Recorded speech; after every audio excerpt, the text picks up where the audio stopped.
kapalnya aku rasa menjanjikan juga, karena kan Indonesia ini pariwisatanya banyak ya, banyak banget titik-titik pariwisata yang harus dikunjungi dan indah-indah dan membutuhkan kapal untuk ke sana. Jadi tantangannya apa sebagai bisnis woman untuk terus apalagi harus berkolaborasi dengan mungkin yang lain, dan bisnis kapal itu juga mungkin sesuatu yang baru buat Prilly. tantangannya jadi perempuan di bisnis tuh kadang kita cewek sendiri ya. Di perusahaan tuh cewek sendiri, kayak di perusahaan kapalku aku cewek sendiri. Jadi kadang suka nggak ada temen aja kalau kayak berasa nggak ada temen karena benar-benar cewek sendiri gitu.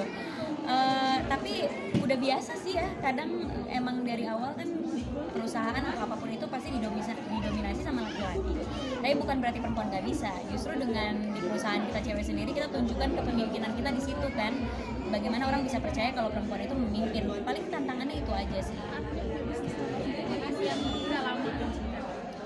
Jadi impian sih pastinya, tapi nggak impian udah lama karena aku beneran karena hobi terus akhirnya kepikiran kayaknya ini opportunity yang bagus gitu kan. Sebagai entrepreneur kita juga harus melihat peluang ya seperti apa gitu. Nyetir kapal sendiri itu pakai lisensi nggak sih? Harus pakai license ya, jadi aku juga itu pas direkam lagi belajar dan ada kapten yang dampingi, nggak bisa nyetir sendiri, harus ada license-nya karena kan nyetir kapal nggak kayak nyetir mobil ya, kita harus pelajarin arus, kira kalau ada kapal lain kayak gimana, jalur, semuanya itu. Target punya berapa kapal? Tahun ini sih 3 dulu, ya pasti tahun depan dan tahun-tahun berikutnya pengennya nambah lagi supaya bisa disebarin ke beberapa titik, doain aja. Ditaruh di mana aja nanti tiga kapal itu rencananya mau dijadiin kayak di Ya, rencananya akan ditaruh di Jakarta 1, Labuan Bajo 1, Bali 1. Nanti aku undang ya pas Grand Launching datang ya. Sendiri bisa pakai kapal.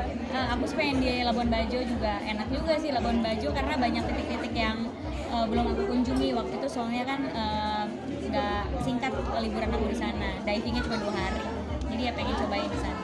ada kepuasan pasti ya sekarang sudah mempunyai 3 kapal dan akan memulai. Ya pasti ya, alhamdulillah, tapi ya itu karena ini kan dijadiin bisnis, jadi bukan sesuatu yang mudah ya, harus banyak yang dipikirin gimana nanti ke depannya. Perusahaan udah dalam bentuk perusahaan juga, perawatannya dan segala macam itu nggak semudah yang dilihat ya teman-teman, karena harus bikin parkirnya dan semuanya gitu. Nyetir kapal mahal ya. Lumayan.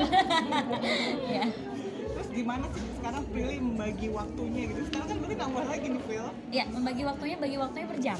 Jadi tadi habis dari preskon Festival Film Indonesia, buru-buru langsung ke sini. Habis ini juga mau ngerjain proyek selanjutnya sama Cinemaku Pictures. Jadi emang beneran per jam, diganti baju dan jahit baju di mobil. Ini saya jahit bajunya di badan saya sendiri di mobil karena nggak ada sempat waktu ganti baju. Tadi kan preskonnya di kementerian, nggak mungkin ganti baju kan di kementerian, jadi ganti baju di mobil. Ternyata bajunya kegedean, jahitnya di mobil. Jadi emang sehektik dan gila itu kadang ya jadwal, tapi ya dijalanin aja.